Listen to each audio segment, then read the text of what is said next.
God, do you know what's happening today? Jimmy Gomez was live at the ICE building in LA.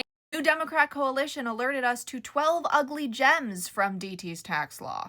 And so much more, so let's get into it. Daily Dems, doing the work, making noise, and fighting back, day 173. We start with the final day of repping the rep for Jimmy Panetta, who has now joined Threads. And yes, I did have something to do with that. You wonder why I do this segment? This is why. Today he posted this op-ed in the San Francisco Lookout by Dan Hafley. And he's sounding the alarm that the 2026 budget could cut nearly 40% of marine sanctuaries, like Monterey Bay. Today's Democrat Daily Blueprint focuses on Texas and the Republican plot to cheat Texas voters. Chair Ken Martin is in Texas as we speak, talking with the Dems on the Texas legislature about a game plan. And while he was there, he interviewed House Minority Leader Jean Wu. Hannah also talked about Emile Beauvais and Jeannie Pirro. Republicans just passed through the Judiciary Committee. And when they did so, they broke a bunch of protocol, so the Dems walked out. DNC also put out this video breaking down the relationship between DT and Epstein. On July 10th, they made a Twitter account and a Truth Social called the Trump Epstein bot, and yes, it does get updated daily. You can also learn more about that by watching my interview with Malcolm Kenyatta. He says it's one of his favorite ways that the DNC is fighting back. On Wednesday, Mark Pocan released a new episode of his podcast with Liberty and Justice for Some. He interviewed Fran Hutchins, who is the executive director of Equality Federation, discussing the anti-equality movement and how we fight back.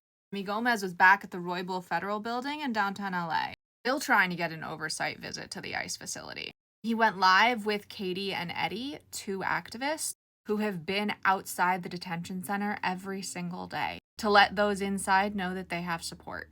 The New Dems posted 6 things in video and 12 things on Substack that the Republicans hid in the ugly tax bill. For instance, moving the Space Shuttle Discovery from the Smithsonian to Houston, which would cost anywhere from $85 million to $300 million. And that's just the tip of the iceberg. Patty Murray held a press call with the University of Washington Medicine and Harborview CEOs to sound the alarm on the tax law, how it will affect the entire Northwest, including the red states.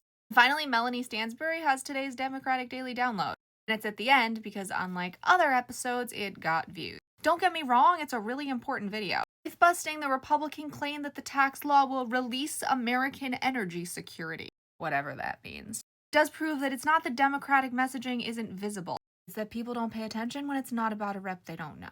And that has to change. If you made it to the end of this post, comment with 7 words to help the algorithm. And a file box, because the one with the Epstein files is clearly hiding. And if you watched or read any of these stories, comment with what you learned. And a seal. Because our next fight is the 2026 budget. Our voices are our superpower, but only when we use them.